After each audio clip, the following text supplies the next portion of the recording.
नमस्कार दोस्तों, आप देख रहे हैं संघर्ष द स्ट्रगल और मैं हूं चंद्रशेखर। तो दोस्तों, स्वागत है आपका हमारे चैनल पर, जहां हम अभी बात करेंगे भारत में राष्ट्रवाद पर। तो हम अभी इतिहास देख रहे हैं, 10वीं कक्षा का इतिहास हिंदी माध्यम में। इसमें हम अभी बात करेंगे अब भारत में राष्ट्रवाद पर। तो ऐसे हमने अभी तक यूरोप में राष्ट्रवाद की उत्पत्ति को देख चुके हैं हम, और इससे पहले भी आपने 9वीं क्लास 9th स्टैंडर्ड में आपने पढ़ा होगा। ये भारत में राष्ट्रवाद का 20वीं 19वीं शताब्दी में और 18वीं 19वीं शताब्दी में भारत में राष्ट्रवाद की उत्पत्ति कैसे होती है। 1857 की क्रांति, उससे पहले जो छोटे छोटे क्रांति हुए, विद्रोह हुए, उन सबको मिलाकर एक 1857 की क्रांति होती है। फिर एक नया राष्ट्र का प्रतीक सामने आता है, जैसे भारत माता को देखते हैं, उस प्रकार के अलग अलग उस राष्ट्रवाद। फिर अब उसके बाद हम बात करेंगे 20वीं शताब्दी का राष्ट्रवाद, यानी कि 1900 जो है हमारा 1901 से सन 2000 के बीच का जो ये समय है, ये 19वीं सदी जिसको 20वीं सदी बोलते हैं। 20वीं सदी का राष्ट्रवाद की हम बात करेंगे। तो जैसे कि हम लोग यदि 20वीं सदी के राष्ट्रवाद की हम बात करें, तो इसमें गांधी जी और कांग्रेस का एक बहुत ही महत्वपूर्ण योगदान देखा जाता है, क्योंकि आप देखेंगे कि इससे पहले डाक तार की लाइन बिछाई जा चुकी है, रेलवे लाइनें लगभग समस्त पूरे देश में बिछाई जा चुकी हैं या फिर बिछाई जा रही थी। इसने समस्त भारत को एक साथ जोड़ने का काम किया। पत्र पत्रिकाएं भी छपने लगी थी अलग अलग तरह से, अलग अलग भाषाओं में, और एक संपर्क भाषा लोगों में के बीच विकसित हो रही थी। चाहे वो हिंदी, तत्कालीन हिंदी या जिसे हिंदवी कहते थे महात्मा गांधी, वो हिंदवी हो, या उस समय की हिंदी भाषा, या फिर अन्य उर्दू और भी अन्य छोटी छोटी जो क्षेत्रीय भाषाएं थी, वो एक दूसरे को जोड़ने का काम कर रही थी। जैसे कि हम लोग देखें यदि यूरोप की, तो चलिए हम बात करेंगे इसके राष्ट्रवाद से। उससे पहले हम देखते हैं थोड़ा यूरोप की बात करें। यूरोप में आधुनिक राष्ट्रवाद के साथ ही राष्ट्र राज्यों का उदय हुआ। अब हुआ ये कि राष्ट्र क्या है, राष्ट्र राज्य क्या हुए। अब किसी एक खास क्षेत्र में रहने वाले लोग ने अपनी एक राष्ट्रीय पहचान बनाई, अपने आप को एक राष्ट्रीयता से जोड़ा, और आपस में एक भाईचारे का निर्माण किया, एक ब्रदरहुड एक विकसित किया आपस में। तो फिर उसी आधार पर उस क्षेत्र को उन्होंने एक देश घोषित कर दिया, अपने आप को एक राज्य के रूप में बदल लिया, एक देश के रूप में बदल लिया, और ऐसे ऐसे छोटे छोटे देशों को राष्ट्र राज्य कहा गया। यदि भारत के प्राचीन काल में जाएं तो देखेंगे कि इस तरह के छोटे छोटे राज्य, यदि यूनान में जाएं, एथेंस और स्पार्टा जैसे छोटे छोटे राज्य थे, नगर राज्य थे, वो भी, उन्हें भी एक तरह का राष्ट्र राज्य कह सकते हैं। आज यदि भारत की बात करें तो भारत को देखा जाए तो भारत कोई एक राष्ट्र नहीं है, बल्कि एक अलग अलग राष्ट्रों का समूह है। भारतीय राष्ट्रीयता शुरू से ही मतलब एक विवादित रही है। यदि हम भारत को एक राष्ट्र के रूप में कहते हैं तो एक भारत की बहुत ही छोटा दर्शाने की कोशिश करते हैं। भारत वास्तव में एक राष्ट्र नहीं, एक उपमहाद्वीप है, जो बहुत से अलग अलग राष्ट्रों से, छोटे छोटे राष्ट्रों से मिलकर बना है। आपको इसका आप यदि इस राष्ट्र की जो कंसेप्ट है भारत में, भारतीय राष्ट्र का, इसको समझना चाहते हैं तो भारत की आज़ादी और उसके बाद जो छोटे छोटे राज्यों का जो विलय और उसकी जो प्रक्रिया है, उसको आप देखेंगे तो समझ में आएगा। क्योंकि तब जो छोटे छोटे राज्य थे, उनमें से कई राष्ट्र थे। यदि आप हैदराबाद की बात करें, बंगाल की बात करें, त्रावणकोर की बात करें, कश्मीर की बात करें, पंजाब की बात करें, ये सब अलग अलग अपने आप में एक राष्ट्र थे। राजपूताना की बात करें, ये एक अलग राष्ट्र थे, इसके अंदर छोटे छोटे फिर राज्य भी थे। तो इनकी, यहाँ के लोगों की निष्ठा अपने राष्ट्र और अपने राज्य के प्रति थी। फिर एक देश बना जिसे भारत कहते हैं। इन सब छोटे छोटे रियासतों से मिलकर एक देश बना जिसको भारत कहते हैं। और भारत एक राष्ट्र ना होकर एक राष्ट्र राज्य है, या फिर कह सकते हैं कि कई राष्ट्रों से मिलकर बनने वाला एक देश है। इसके बारे, चलिए इससे पहले हम थोड़ा यूरोप वाला देखें। हुआ ये कि यहाँ पर जब आधुनिक राष्ट्रवाद के साथ ही राष्ट्र राज्यों का उदय हुआ, इसने अपने बारे में लोगों को समझ बदलने लगी। इससे क्या हुआ कि अपने बारे में लोगों की समझ बदलने लगी। वे कौन है, उसकी पहचान किस बात से परिभाषित होती है। पहले उनकी पहचान जातीय थी, अब वो एक राष्ट्रीय पहचान में बदल गई। उनमें राष्ट्र के प्रति भाव पैदा होने लगा। आज जिसको एक साम्राज्यवादी काल में जिसे देशभक्ति का नाम दिया गया। नए प्रतीकों और चिन्हों ने नए गीतों और विचारों के नए संपर्क स्थापित किए, और समुदायों की सीमाओं को दोबारा परिभाषित कर दिया गया। जैसे आप देखें कि यूरोप में जर्मेनिया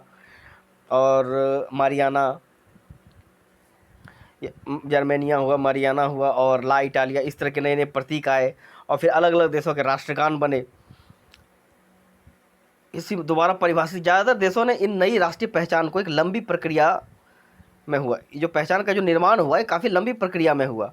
चलिए अब देखते हैं कि हमारे देश में इसमें किस प्रकार की चेतना पैदा हुई। अब हुआ ये कि भारत एक उपनिवेश था, लोग ब्रिटिश उपनिवेश था, और देश के भारतीय उपमहाद्वीप के अनेक हिस्से अब रेल और डाक तार के माध्यम से एक दूसरे से जुड़ रहे थे। और यहाँ पूरे देश में अलग अलग तरह से एक उपनिवेशी सरकार, जो साम्राज्यवादी सरकार थी, एक मतलब शोषण की नीति अपनाई हुई थी। जगह जगह लोगों का शोषण हो रहा था और ये जगह जगह अपने असंतोष को प्रकट करने की कोशिश कर रहे थे। और लेकिन जब देखा कि लोगों ने कि अलग अलग जगह पर अलग अलग तरीके से शोषण हो रहा है, तो लोगों ने एक साथ मिलकर इसको एक साथ कोशिश की। इसके लिए आप देखेंगे कि गांधी से पहले तिलक की बात करें, दादा भाई नौरोजी की बात करें, कांग्रेस रहा हो, या फिर कांग्रेस के पहले का कांग्रेस का जो उग्रवादी, कांग्रेस को यदि गरमपंथी जो विचारधारा वाला जो काल रहा हो उसमें देखेंगे, या फिर जो बंगाल के जो क्रांतिकारी काल रहा है 20वीं सदी का प्रथम और द्वितीय दशक, या प्रथम विश्व युद्ध के पहले का समय, इसमें आप देखेंगे कि अलग अलग क्षेत्र के लोग एक दूसरे के साथ जुड़ने की कोशिश कर रहे थे।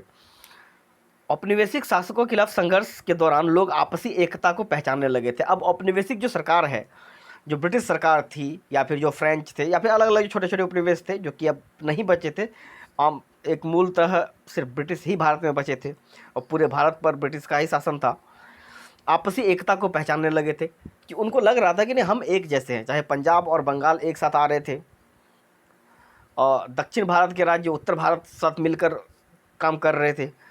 उत्पीड़न और दमन के साझा भाव ने विभिन्न समूहों को एक दूसरे से बांध दिया था, लेकिन हर वर्ग और समूह उपनिवेशवाद का असर एक जैसा नहीं था।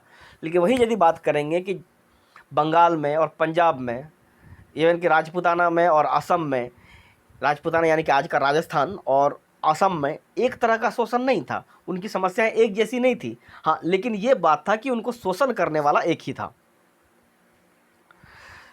उनके अनुभव भी अलग अलग थे और स्वतंत्रता के मायने भी भिन्न थे। उन सब का जो अलग, अब उनको आज़ादी चाहिए था। किसी के राजा को, यदि राजपूताना के किसी राजा को आज़ादी चाहिए होगा तो जाहिर है कि उसको एक राजा के रूप में आज़ादी चाहिए होगी। लेकिन वहीं किसी नागरिक को यदि आज़ादी चाहिए होगा तो एक नागरिक आज़ादी की वो बात कर रहे थे। महात्मा गांधी के नेतृत्व में कांग्रेस ने इन समूहों को इकट्ठा करके एक विशाल आंदोलन खड़ा किया, परंतु इसकी एकता में टकराव बिंदु भी निहित थे। अब हुआ ये कि अब देख सकते हैं अलग अलग टकराव हुए, जिसके कारण फिर अंततः विभाजन के रूप में देखने को मिला, एक बड़ी विभीषिका के रूप में देखने को विभाजन का। अलग अलग कांग्रेस और महात्मा गांधी का एक अहम योगदान रहा इस आंदोलन में, जब उन्होंने ये छोटे छोटे समूहों को एक साथ कर दिया। यानी कि किसान अलग आंदोलन कर रहे थे, मजदूर अलग आंदोलन कर रहे थे, वकील लोग जो पढ़े लिखे लोग थे वो एक ड्राइंग रूम पॉलिटिक्स अलग ढंग से कर रहे थे। इन सब को एक साथ सड़क पर उतारने और एक आंदोलन के सूत्र में बांधने का काम किसने किया? वो महात्मा गांधी थे। और महात्मा गांधी ने इसके लिए कांग्रेस संगठन का इस्तेमाल किया और महात्मा गांधी और कांग्रेस ने मिलकर इसको एक अलग ही रूप दिया। पहले भी हम अपने पुस्तक में राष्ट्रवाद का उदय के बारे में पढ़ चुके हैं, वो 9th स्टैंडर्ड में हमने पढ़ा होगा, जिसमें कि 18वीं 19वीं शताब्दी के बारे में राष्ट्रवाद क्या है। 20वीं सदी के पहले दशक की कहानी पढ़ी थी। इसमें अध्याय में 1920 के दशक के आगे अध्ययन करेंगे। अब इसमें देखिएगा, आगे जब हम इसको पढ़ेंगे तो इसमें असहयोग आंदोलन, सविनय अवज्ञा आंदोलन के बारे में पढ़ेंगे। कांग्रेस ने राष्ट्रीय आंदोलन को विकसित करने के लिए किस तरह से प्रयास किए, इन सब पर देखेंगे। अब जैसे यदि बात करें हम सबसे पहले चंपारण सत्याग्रह की बात करें। गांधी जी गुजरात के थे। गुजरात से आने वाला एक आदमी जो कि लोगों से मिल रहा था, जुड़ रहा था, लेकिन एक उस समय की यदि एक कहानी मैंने कहीं पढ़ा था तो उसमें चंपारण मोतिहारी रेलवे स्टेशन पर अचानक बहुत भीड़ उमड़ पड़ी। तो पुलिस को किसकी खबर नहीं थी, तो पुलिस ने पूछा कि, जब पुलिस से पूछा गया कि क्या बात है, तो बोला कि, तो उन्होंने बताया पुलिस वालों ने कि हमें इसकी कोई खबर नहीं है, बस एक मैसेज इंटरसेप्ट हुआ है कि वो आ रहे हैं। और वो कौन थे? वो थे महात्मा गांधी। अब इस राष्ट्रीय आंदोलन का एक जब रूप देखते हैं, राष्ट्रीयता का उद्भव में चंपारण सत्याग्रह को देखें, फिर सविनय असहयोग आंदोलन है, फिर सविनय अवज्ञा आंदोलन है।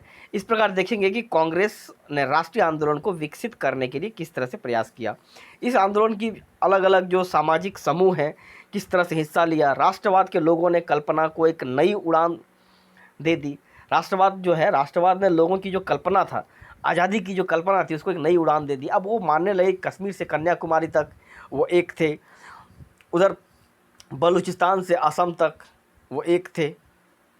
हालांकि बाद में बंटवारा तो बाद में हुआ, तब बलूचिस्तान से लेकर असम तक, उधर कश्मीर से कन्याकुमारी तक सब एक साथ जुड़कर जब सामने आए और जगह जगह जब एक जगह आंदोलन किया जाता तो अलग अलग जगह पर आंदोलन शुरू होने लगे और इसने ब्रिटिश सरकार को एक सोचने पर मजबूर कर दिया।